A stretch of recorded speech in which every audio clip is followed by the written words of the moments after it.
بسم الله الرحمن الرحيم واذكر في الكتاب مريم إذ انتبذت من أهلها مكانا شرقيا فاتخذت من دونهم حجابا فأرسلنا إليها روحنا فتمثل لها بشرا سويا قالت إني أعوذ بالرحمن منك إن كنت تقيا قال إنما أنا رسول ربك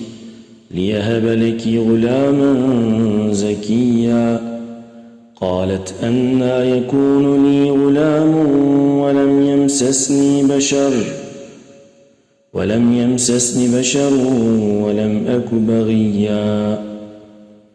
قال كذلك قال ربك هو علي هين ولنجعله آية للناس ورحمة منا وكان أمرا مقضيا فحملته فانتبذت به مكانا قصيا فأجاءها المخاض إلى جذع النخلة قالت يا ليتني مت قبل هذا وكنت نسيا منسيا فناداها من تحتها ألا تحزني قد جعل ربك تحتك سريا وهزي إليك بجذع النخلة تساقط عليك رطبا جنيا فكلي واشربي وقري عينا فإما ترين من البشر أحدا فقولي إني نذرت للرحمن صوما فلن أكلم اليوم إنسيا فأتت به قومها تحمله قالوا يا مريم لقد جئت شيئا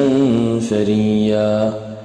يا أخت هارون ما كان أبوك امرأ سوء وما كانت أمك بغيا فأشارت إليه قالوا كيف نكلم من كان في المهد صبيا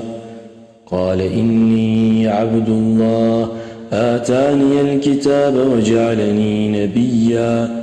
وجعلني مباركا أينما كنت وأوصاني بالصلاة والزكاة ما دمت حيا وبرا بوالدتي ولم يجعلني جبارا شقيا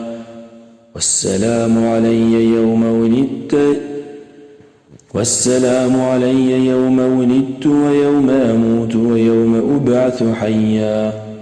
ذلك عيسى ابن مريم قول الحق الذي فيه يمترون ما كان لله أن يتخذ من ولد سبحانه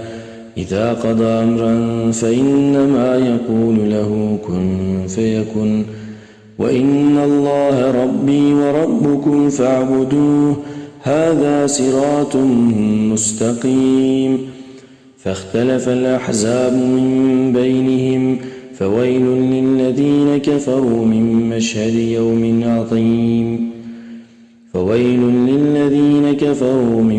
مشهد يوم عظيم أسمع بهم وأبصر يوم يأتوننا لكن الظالمون اليوم في ضلال مبين وأنذرهم يوم الحسرة إذ قضي الأمر وهم في غفلة وهم لا يؤمنون إنا نحن نرث الأرض ومن علينا وإلينا يرجعون آمنت بالله صدق الله العظيم سبحان ربك رب العزة عما يصفون وسلام على المرسلين والحمد لله رب العالمين.